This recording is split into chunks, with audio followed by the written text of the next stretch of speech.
Hello and welcome to another episode of Attacking Third, a CBS Sports soccer podcast. I'm Sandra Herrera, lead NWSL writer for CBS Sports. Joined today, as always, by my colleague and co-host Lisa Roman, NWSL analyst and broadcaster for CBS Sports. On today's episode, we have a special interview episode for NWSL playoffs ahead of the quarterfinals. A quick reminder to leave us a 5-star rating and review on Spotify and Apple Podcasts, and also head on over to our YouTube page to hit subscribe at youtube.com/attacking-third. Today, we are joined by Kansas City current midfielder and playoff bound Lo'eau LaBonta. How you doing today, Lo? Welcome to the show. Thank you. I feel like that rundown, I have to go do those steps as well right now. But no, I'm good. Thank you guys for having me. Yeah, we're hyped to have you and have you join up with the show. This is the first time you've been on Attacking Third, and quite frankly, that's just disrespectful. I'm gonna put that's us on our blast. bad. That's our bad. Like, you have Nah. been killing it. You've been killing it with KC Current this year. There's been it's been a massive season for the club this year. There's been a lot of things to celebrate. I'm sure a lot of milestones reached and met. And we want to chat with you all about that as we're doing these interviews ahead of the quarterfinals and sort of getting into playoff mode ourselves. Here at Attacking Third, we've also had to be keeping up with a lot of news alongside everything going on. Really, now we're going on like the past week or so. And U.S. Soccer released the full findings of the Sally Yates investigation, and the report has sort of been, getting a lot of naturally reaction and feedback by many in the space, whether it's media or current and former players. And we wanted to, sort of chat with you a little bit about that, sort of start off the episode in light of all this dropping. It's right in the buildup to this quarterfinal. So we just wanted to ask you, as someone who's been around in the league for a little while, what was it like sort of having to navigate this week, knowing that this was coming, that it dropped, and having to react to that, and then still having to prepare for a quarterfinal in front of you? Yeah, I mean, the entire team, I can speak for my team only because that's the people I've been around since it came out, and it was extremely heavy. I think for me personally, when this stuff happened, again, I've been in the league. I came in the league in the third year, and I've known all this happened. I've interacted with a lot of these things. I mean, you saw me in the report. I am able to quote and stuff. So I was angry. I was very angry in the beginning. And then when it came out and just read through it and saw the reactions, I was just really sad. I was sad that this is what it took, that it had to be exposed on this type of level for changes to be made. And again, for all the girls who spoke out and came and were able to be comfortable to it, just so people know and understand that this is what's going on. Like, kudos to them, man. Like, they are the most powerful women in this league. So again, it was heavy. I think this is probably I hope I don't get fined for this, one of the only times that NWSL got their scheduling right to give us, that extra week in order to just process that before having to go into game, because all the players right now are on international break. I don't know how they did it. I could barely juggle a ball this week. It's just heavy in those feelings. So again, all the players who are still playing right now, I think they're very strong as well. So we already knew women were strong, but these players have just shown they're even stronger. Angry, sad. I think those are perfect emotions to describe how a lot of people are feeling about this situation. And Lo, you mentioned it. You've been in the league since 2015. You're a veteran. You knew about a lot of these things. Did you ever expect it to come to light in this type of way with an investigation? Is this how you kind of imagined it to come about, or did you ever think it was going to come out? Honestly, I did not think this big of a reaction was going to come from this. I didn't think an investigation from one of the, an attorney, infamous attorney, I didn't think it was going to come down to this, because I think it mentioned a little bit in the report that as players, we would go to national team players and be like, hey, can you tweet this out or bring light to this? Because nobody in our club is doing anything about it. Can we use your fame, your followers? Because women's soccer has a great following, and they will go and support us no matter what. So that was our way. And now that it finally took this to, to bring all of this to light. It's good that it's got there. It's just tragic that it had to come to this point and for this long. You know, to sort of maybe transition us a little bit. Let's maybe close out with this. Like for you, not only just being a veteran of this league, a longtime player here within it, but you know, playing with Kansas City right now, and this week in front of you all, what is sort of like the energy or the mentality amongst you and your teammates? Have you all sort of discussed things together as a group or individually, to sort of maybe, you know, we always hear about so much about how players have to compartmentalize things. Has that been discussed in terms of the lead up to this week? Yes and no. It's the first day when the report came out and we had training, we had a couple days off. I think the club knew we were going to need some time, so we actually had those days off when it first came out. And then I just put a group in the message in the group saying, you guys, you know, this is a lot. I know a lot of our team is young and you don't know, but the people who do know, or even if you didn't know, if you need more time, use those days. We have so long until our game. Don't even think about the game. Think about yourself right now. And I will continue to say in every one of my interviews, I completely love the squad we have because everybody showed up and we had a team discussion the next day. And we just sat in there, you know, with all the emotions, and people shared some stories and feelings, and it was very powerful. And I think it just brought us together more. And we've made jokes before that trauma has brought some of us closer together through this league, as bad as it sounds, but we have gotten closer through it. So it was, that week of training was a lot. It was physically demanding as well, because again, we're pushing for the playoff game. So now that I think we've kind of went through that together, this new week of training, we've really started to focus on playing Houston this Sunday. Yeah, I mean, talk about a transition, Lo. Thanks so much for giving me that softball here. Yeah. It's great to hear that the team really comes together for everything on the pitch, off the pitch, and I think that's really been a theme this year in watching Kansas City Current, because when you look at the 2021 season for this KC side, expansion team in the league, you finished last in the league, you only won 3 games, and then keep reminding me. Yeah, I mean, I have to keep reminding you about that because, Lo, it was a complete turnaround this year. Yeah. 13-game undefeated streak for a stretch there, 10 wins, clinching a playoff spot. It's been a complete turnaround for this team. What is the biggest difference that you've noticed in this team as a whole from last season until this season? I think this year it's literally taken every single individual. I think a lot of last year, you know, we didn't even start from base 1 there. We didn't even have a baseline. We just kind of threw 11 players out there and we're like, go do you. And that can only work for, I think, individual sports. But I think this year coach came in, he said, let's start here. Let's start very basic. And a lot of the older players like Sam and Lynn, for example, we were just like, well, we need more. What do we do here? What formation, all that. He was just like, no, let's work on mentality first. And we were just like, all right. And then we bought in, and literally everybody bought in. We're probably, I would say, numbers wise, one of the fittest teams. I mean, I hope so. We run so much, we lift so much. So kudos to the staff because they implemented a style, and I think even more credit to the players because we just bought in and we fully did it. So I would say mentality for sure is something that changed this year. I don't want to come on here and brag to you, but you know, we do a lot of content over here. And one of the things that we did in A3 is during the off season, we were like, you know, what if we were ambitious and did like some really way too early, like bold predictions for Kansas City. And we said, Kansas City is going to be a top 5 team in this year. And look, love to come back. We went on record like early this year, like January, February, even. Yeah. Like, no, they're gonna do it. We recorded it in the podcast. I wrote it on .com. So I was like, thanks, let's go. Come through. You guys spoke it into existence. Clutch. I appreciate you guys. Clutch. And credit to you guys as well.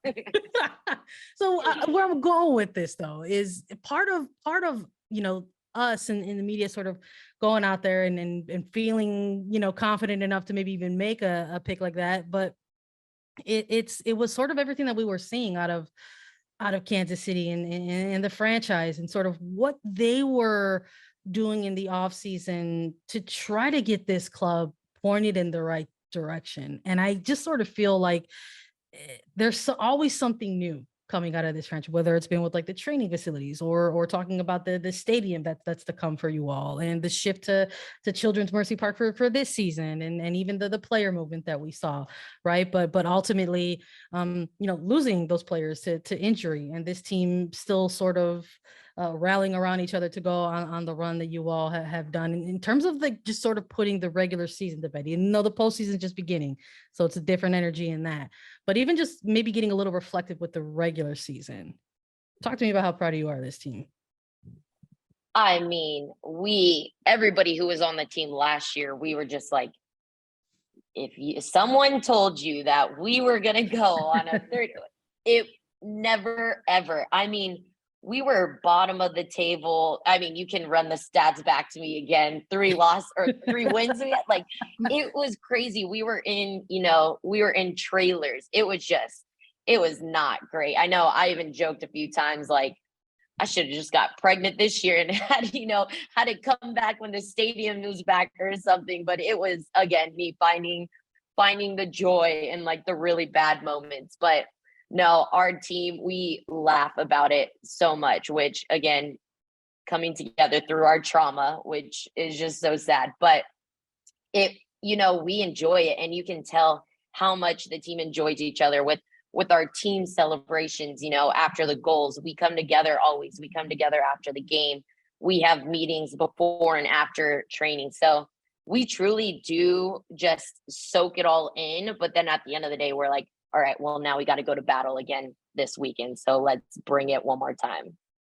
Going to battle week in and week out. I mean, you're doing it. And Lo, you're one of the players leading that fight into battle, because you set a personal best record this season, 7 goals for yourself in a single season, tied for the most in NWSL with 5 PKs this year.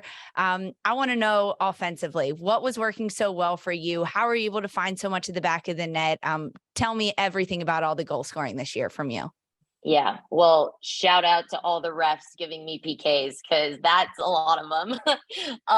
But no, I just did an interview recently, and they're like, what changed for you? Why are you scoring and stuff? And I was just like, well, I've done it before. It's just I've usually had to play more of like the dirty role, of defending and staying back. So this year, our coach said, well, you have to do that as well as get up in the box and get in the attacking third.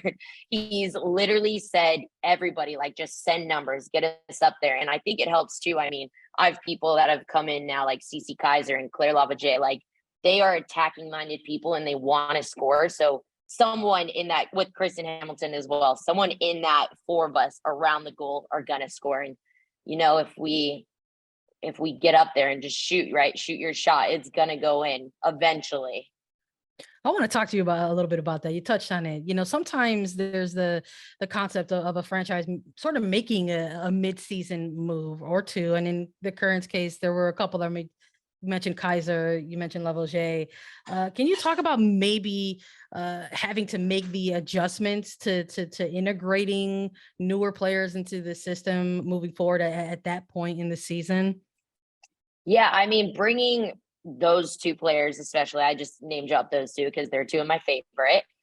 They're just so good on the ball. They understand the game. They can make anything happen in any moment. So I think they were very easy additions into our system because we wanted to attack, and that's what they do.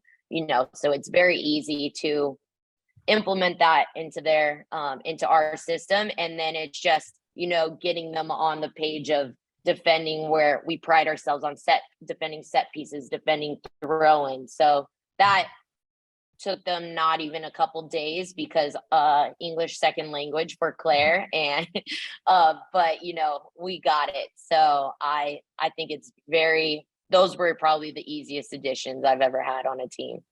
So there are Midseason.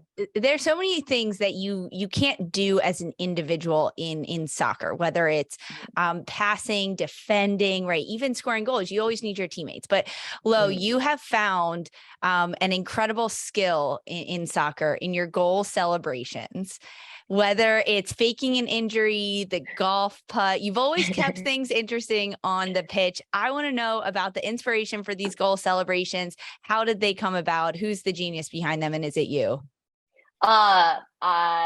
Yes. On the podcast, I will say yes. Off the podcast, I don't know. No, majority of them I have come up with on my own, but I cannot claim the fake the injury one. I actually got that one from an Argentinian football player. It was somebody tagged me in it, and they were just saying, imagine if you did this. And I said, don't imagine, like, I'll do it. I will literally do it. And yeah, I think you guys actually posted it, and yours is the one that has gone like viral. Someone even used it today, or like a meme, like some, I don't know, some verified account. And I was like, this relatable. And my dad actually sent it to me. He was like, they're still showing your shenanigans. I mean, we love the shenanigans. Give more shenanigans. So anything planned for playoffs? Can we get a sneak peek? Oh no, because I think my celebrations work so well because they're with an element of surprise. Good. I think that the fake the hamstring one for sure, like I'll never top that one because nobody thought I would ever celebrate like that. Yeah, I always tell the girls, have one ready, because if they're thinking of scoring, that's what I need. I obviously love the celebrations, but they want to score to do the celebration well. So I was like, I'll take the goal. You do whatever for this celly. I'll join you. I'll be behind you, but let's get the goals first. Oh yeah, no, I'm with you 100%. You got to keep them guessing. You got to let them know. You got to build the anticipation and let them know. You got to keep them watching for sure.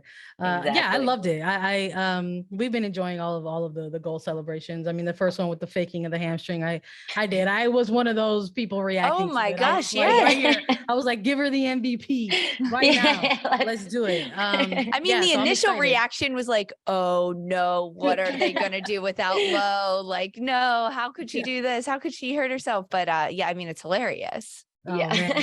Well, someone just told me there was a male player recently that took a PK and actually tore his hamstring, but they thought he was doing the fake one. Because I've been getting tagged in videos where like Sunday league teams have been doing it, or like U9s. And I'm like, oh my God, I have children out here twerking. If this is my legacy, no, it cannot be it. But the guy actually got hurt. And I was like, see, this is why I had to warn my athletic trainer, like, hey, if I score, just know I'm not hurt.